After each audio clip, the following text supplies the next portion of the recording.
the first thing I want to talk about is a look into 2022 for Ghana. What is Ghana going to look into like in 2022? Vaccines, economic development, inflation, policy rates, because we know the policy rate is still currently kept at 13.50. Is that going to increase if we want to mop up the excess cash in the system? Because that is showing in our inflation numbers. You can see inflation going up because we have so much money in the system. So people are asking, why is the money and I don't have it in my pocket? We'll talk about all that. So let me take a quick break. My guests are in the room. When I come back, we'll start a conversation. Stay tuned. Don't go anywhere. This is the Ghana Agenda. My name is Saf.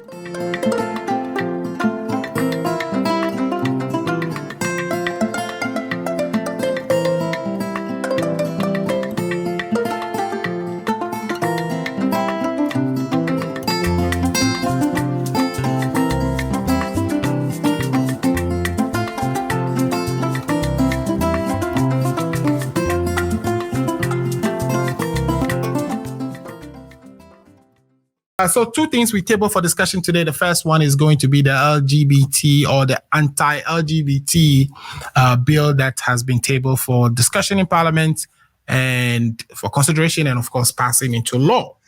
The president when he was traveling, I think somewhere in 2018 or so, and, the question was posed to him. He said he doesn't think there is enough pressure from the groups or the LGBT groups to cause for change, but it is inevitable. So we'll talk about that.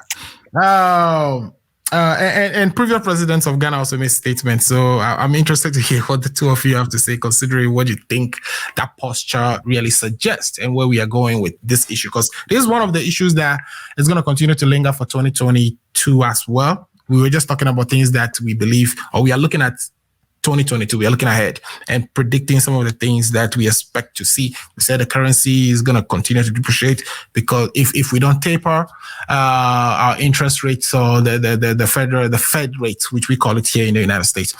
Then we'll talk about the second topic, which is Ghana Law School admissions and, how many people actually pass. Why are we restricting people and not, allowing them to, get legal education and fight for the rights of people in Ghana? And we are limiting is it resources?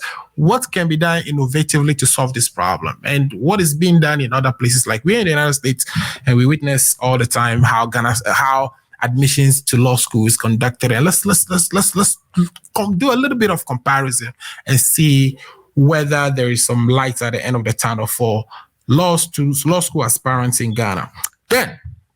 So those are the two things. So let's get into. So I was asking the question that before you came that we are about 5% of the population so far vaccinated.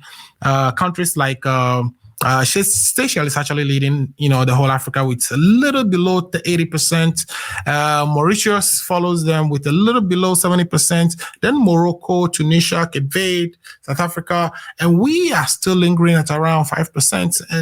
And so left them, like I said, kept complaining that the government may not be interested in procuring because we haven't really seen the government spending some money. The one time we've heard about is where the minister actually went to try to get the Russian version, the Sputnik V.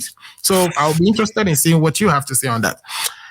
So what do you think about that vaccination process? Do you think we're going to get about 20%? And I also want you to talk to me about the exchange rate situation. Do you think we're going to see the rates, the Bank of Ghana rates going up from the 13.5%? Because the 13.5% is costing a lot of money to be circulating in the system, and that is causing inflation pressures. And that inflation pressure is revealed nowhere other than in the value of the currency compared to the dollar today. So what do you think? What do you think? What do you think your outlook for 2022 is going to look like on those two things?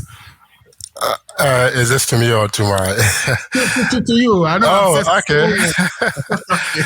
Yeah, that is an interesting, aspect of the conversation. Yeah, so I think, thankfully, this is in my area, so I should be able to speak. To it. Great. Yeah, to make it simple and not to make it look technical for people. I'm with you. The way the economy works everywhere is that the central bank have to set a rate that I will call, it's a general equilibrium rate that tries to balance things in different markets, right? Think about it. The way economics work, we have the labor market, we have the goods market, we have the exchange rate market, we have the money markets, right? These are all different markets that operate on different cylinders. The dynamics in each market is different. And the central banks, one of the key rules of every central bank is price stability. So when we talk about price stability, oftentimes what people don't know is that price is the generic term. If you go to the labor market, the price there is wages. If you go to the money market, the price there is the interest rate. Interest rate, yeah. So you see that price, depending on which market you are, takes on its own different dynamics, right? And now they are related, right? Right. You force the central bank to say they must keep price stability, meaning that they must keep price in all these different markets with all these different dynamics. So the interest rate policy of the central bank has to be set in such a way that it balances these markets and keep a certain general equilibrium across market, so that. But sometimes, often there are trade-offs. You can't eat your cake and have it. As you try to do it here, something is pulling you on the other end. So they try to go with this general approach. So that is the big idea behind that. But on the specific issue of inflation and the exchange rate issue that you talked about, inflation, there are two factors to it, right? You can look at it from the demand side, you can look at it from the supply side. In the current environment that we are in, the supply factors are beginning to exert themselves pretty much strongly because of the COVID and because of the supply chain issues. And our economy is not isolated. We are somehow tied to the international order in terms of how things operate. So the supply chain constraints, governments don't have too much control about that. You can't use an interest rate policy to do away with the issues there on the supply side, because it's a global constraint that affects all economies in different ways. So using the interest rate tool doesn't really solve that problem. So that is going to persist until the COVID situation finally it's managed, and then as we are beginning to see, but there's a lagging period. There's always a lag. If it's so, that lagging period, depending on your country's specific situation, could be 6 months, could be 7 months, could be 8 months before you begin to see what we call the pass-through effect enter your economy. And then once it enters your economy, there's also another lagging effect in your economy. Depending on your institutional arrangement, it takes time for it to begin to reflect on the ground. So in all, you can look at 8 months, 9 months, depend on country-specific situations. So what I would say is that going forward, the exchange rate, it's going to be, a little bit stable because the supply chain issues have not been resolved. So today, if you go to the Bank of Ghana and they give you dollars, right? How are you going to get the goods coming quickly? You are still constrained, right?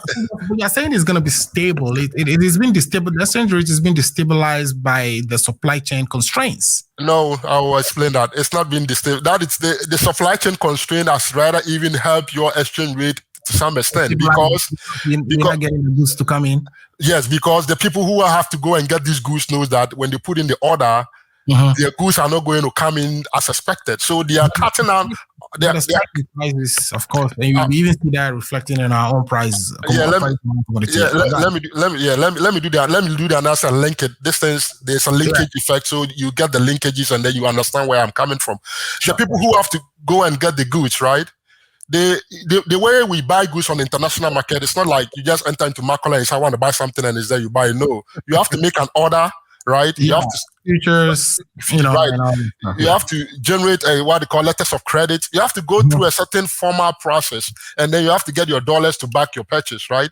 Right. And then the issue is that when you put in those orders, somebody has to ship, or you have to take it to some shipment center. It has to be shipped to your country.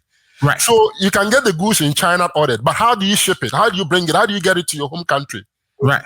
That is where you get constraints. So because our supplier, people who are in Ghana are buying know this, they know there's constraint in getting the shipment and the time, what we call the lead time that it gets them to get this product. So naturally, some of them have cut down on their demand for these goods because they understand the market, what is going on. So by just cutting down your demand, naturally, you are not going to demand more dollars, right? If you don't demand more dollars. I think business interests would rather, find ways and means to actually, because now that, the supply chain is facing problem, business interests will want to find ways to get their products to them, to their customers. And the way they do that would be pay higher prices to the shipping companies to make arrangements and get their products to that is correct. Assuming that they still use those unconventional means to get it, it's not going to come at a cheap price. It's going to come at some cost. It's going to come at even conventional means will come at a higher cost. At some cost. And that is adding more to the cost that gets compared to the consumer, and therefore your exchange rate is going to suffer. So that's what I'm meaning. No. How impact? Because you'll be chasing dollars. You need more dollars to pay for all this stuff. That's what I'm saying. That is one side of the argument. If you assume that scenario plays out, then the analysis that you're making comes into focus, right? But what I'm saying is that given what we are seeing in the marketplace, given the data that we are seeing, it doesn't appear that scenario has played out. Right, because the exchange rate for the whole year has been one of the stable, depreciation that we've seen over the history of the exchange rate. So based on that data, and then this might not only even be the only reason. There could be some other reason on top of that. Maybe the way the Bank of Ghana is managing the exchange rate regime by doing this auction ahead of time, it's also adding on top of this layer. So if you put all these factors together, one can say that, based on the data that we have and the little depreciation that we've seen over the 1 year period, that argument or scenario that you just played out to me has not played out in the marketplace. If that did play out and that was the overwhelming factor, like you're saying, it put a pressure on the exchange rate, all other things being equal, you begin to see that it will slip faster than you have seen it slip, and you've seen the degree to which you are seeing it now. Very interesting. Very interesting. From everything you've said so far, I can predict that you will say, the Bank of Ghana shouldn't do any tapering. They should stay exactly where they are. Do you think they should move from that 13.5%? No, they shouldn't move, because remember, when you set that rate, you are not only setting it for Ghana, you're also setting it against international rates like what the Fed is doing. Right. So think about it. People are looking for yield. When I say yield, people are looking for interest rate, where interest rates are higher and they can make good returns. So if you set your interest rate, too lower, and America set it's a little bit the comparative analysis too higher, money will flow from your economy to the American economy, and that is where pressure will go. So you have to set it in such a way that the incentive for people to quickly move money overnight from your economy to other economy where interest rates are higher, it's not too, overwhelming. Otherwise, revise is higher. They should revise this up. No, remember the Fed said it's not tapering soon, right? Yeah, but so if the Fed is not tapering soon, why do you want to set your rates too higher? It is only when the Fed begins to go higher, then you are like, okay, let me also follow them a little bit. Otherwise, but like I tell you, it's not just one factor. This is just one part of the consideration. There are other domestic considerations you have to balance that against. And so the central bank, that is why they're a central bank. They have a lot of data. They assess all these things over the board and they come to that balance. So that rate is not one factor that influences it. If your domestic economy needs that and the external environment is not supportive of it, they have other mechanisms of setting that rate, and even the tone and the way they put it out there carries expectations across the business environment.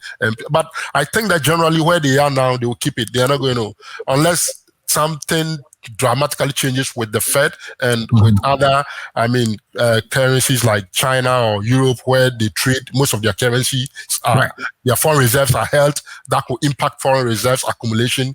Then they will begin to make those adjustments. But going forward in 2022, if the business environment stays stable, the supply chain constraints are resolved, you begin to see increased demand in imports, and that will begin to exert pressure on the exchange rate again. So it's like what we call pent-up demand. There's this pent-up demand that is waiting. But who knows when that will... You don't think it already happened, because the supply chain is unfreezing. It hasn't been the same way it was since. Things are moving quite a bit now, and don't you see that pent-up demand? Because that's what we're seeing in the inflation in the United States. Right. The supply chain issues, like I said, no monetary policy, to resolve that. That has to be resolved on the supply side. You know, usually the monetary policy tools are meant to, tame the demand side, right? So the Fed can just hope that those issues get resolved themselves. So they will monitor those issues and see. And Ghana, we have to monitor too and see how the easing, once we start seeing easing in the system, then think about it. By the time we're in December, by the time we end December, people are not going to be ordering Christmas goods anymore. So that pressure that usually comes 3 months to the Christmas season, because people have to order goods ahead of Christmas season. You order it in October, you receive it in December, right? So Europe has started easing, though. The European community has already. I'm speaking on the specific context of Ghana. I'm just saying, we're saying that the Fed we have to kind of monitor the Fed and see, because of the interrelationships. I'm just pointing out to the fact that Europe has already started tapering. But anyway, we have economists in the house. I can see the energy. It's very interesting. This is what I've been waiting for, and I got it. So thank you so much for coming and bringing your perspective. But I want you to land on that. You were making a point. Yeah. So on the specific case of Ghana, what I would say is that, given what I see in the data and the pressure that I see on the exchange rate, the way the market works for the supply of goods is that people order 3 months and then it doesn't. So in October they are ordering, right? And then they get it delivered in December, depending on how long it takes to ship the items to Ghana. So usually the pressure has to be now, because this is now when people need the dollar to secure those goods. So if you don't see the pressure now in the market, I don't expect that in November you see it, because people are not going to order November and just expect the goods to come in 1 month. So from that perspective, I can say that the exchange rate is going to be stable, pretty much stable for the rest of the year. But when we say stability, people should understand stability doesn't mean constant. That the exchange rate is constant. Is the depreciation that is not exactly the degree of degree to which it depreciates is what we are talking about here. It's going to be very predictable and very small in that sense. It falls, right? Exactly. So that is what we are concerned about. As for the Cedi falling, it will continue to fall forever and ever until we fix those issues that will stop and those are long-term issues. They are not short-term issues. So we are just doing a currency management here. Right. So people should understand that stability doesn't mean that it is fixed, it is no exchange rate, it managed in that sense. Unlike in the old world where people used to fix these things, we are in a more flexible managed exchange rate regime, and these things will depreciate over time, especially with ours. Historically, our cedi reverts to a depreciating currency in the long term. The long-term trend shows that it is a depreciating currency, and all you need to do is manage the rate of depreciation and help businesses plan properly around this rate. And so we have to have a long-term plan to kind of fix the structural issues we have in order to reverse this. It's not something that will reverse itself. Right. Thank you so much. Yeah. Thank you. Wow. So let's welcome Ato to the show. Ato, thanks for joining. Today we brought on the big guns. I just asked a simple question, and this guy took me around, it reminded me of all the economic lectures back in the days. But here we are. So what we are talking about, though, is that we need to inoculate our population to quickly get our economy back running. And we are going to see a lot of vaccinations going forward in 2022. We are about 5% currently. Countries like Seychelles, Morocco are leading the pack. The quicker we get ourselves vaccinated, the quicker we get back to pre-COVID levels and even more, grow more. But then we also are seeing some pressures on the cedi. And I think Daniel tried to debunk that. Daniel is saying that the depreciation is going to continue to be there. It is how quickly it's depreciating that we should worry about. He's also saying that the current stability, we probably are lucky to have that, because it is almost like it may be triggered or it may be impacted by the supply chain issues we have. I was of the view that we should start thinking about increasing our rates, our Bank of Ghana rate, and he's saying not too quickly. What do you think about all this? What is your outlook for 2020? Are you expecting the bank to bring down those rates, or do you think they should bring down those rates? And do you think, of course, we should accelerate. Of course, you're going to agree that we should accelerate the amount of vaccinations we are giving to our people. But what is your overall outlook for 2022? What are you looking into? First of all, apologies for being late, and my greetings to Daniel and of course Lifetime. Yeah. I don't know if the game is going on right now. I can see his jersey. Oh yeah. The Ghana game is. I think I heard we scored Zimbabwe 1, right? 3-1. 3-1. Okay. Yeah, it ended. The game ended already. Yeah. Oh wow. So I'm just demonstrating my patriotism. Well, our hopes for going to the World Cup has been renewed, correct? Yes. Well, but South Africa is on top with 7 points. They won 3-1 as well, so it's still something we are chasing after. Yeah, I think we need to do more together. Okay. All right. So, Ato, what is your predictions for 2022? So, I can only admire you and Daniel. I was listening. I was taking notes actually because my economics is really not that good. You know, I'm in healthcare. Sorry, my kids are bothering me right now. That's fine. Very well, my brother. I can really admire the way you guys were bantering on the show. I'll probably go to Lifetime if you don't mind, so that I can just I'll go to Lifetime and then you come back in. So Lifetime. You've already indicated your views on this, but you've heard my brother Daniel actually broke it down in a way we've never heard on this show in a long time. So what do you think about, do you have any reactions to what he has to say? Are you of the other view that, of course, because you were putting blames on the president that he's not procuring vaccines quickly enough, and you're also saying that, I don't know what exactly your position is on the rate. Do you think, the Fed should be increasing them? Otherwise, the pressure will continue to mount on the Cedi. I think I cannot agree more to what my brother have said. To me, let me play my mischief a bit. You sound more economist than the vice president we have, and I think I will pray that the government will quickly contact him for more of experience. Now, let me go to the main issue. Mischief. I think the Cedi currently is, to some extent, the way we have it now, because of people don't have so much purchasing power. It's one of the factors where probably is the Cedi continue to be the way we are seeing it now. Like my brother mentioned, normally when you compare previous year, December at this time, mostly the Cedi will be running, the rate will be going up very, very high. So we can attribute some of the stability to the purchasing power not being available. If you don't have enough, how do you spend? You get it. So I think that is why we are still having it at this rate or the current stability. I continue to pray, like I said earlier, pray that it continue this way.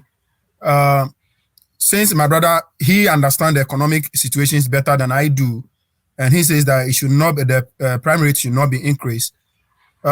We hope and pray that things continue to be the way it is.